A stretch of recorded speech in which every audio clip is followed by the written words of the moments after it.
এই যে আপনাকেও অনেক সুন্দর লাগছে। আমি আমি তোমার মায়ায় জড়িয়ে গেছি। আকাশটা পড়েছে আমার চোখের পলক তোমার চোখে।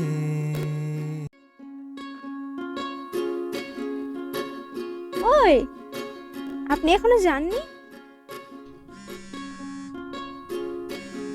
শুনেছি প্রেম নাকি ছন্ন ছাড়া, আজ সেটা দেখেও নিলাম।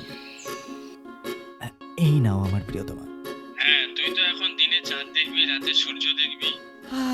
যেটা শোনার জন্য আমি বিভোর, সেটা আমি কবে শুনতে পাবো?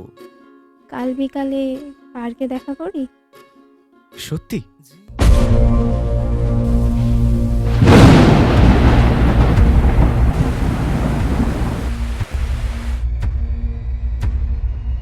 এটা ওকে জানাইনি। ওইভাবে খেলে না।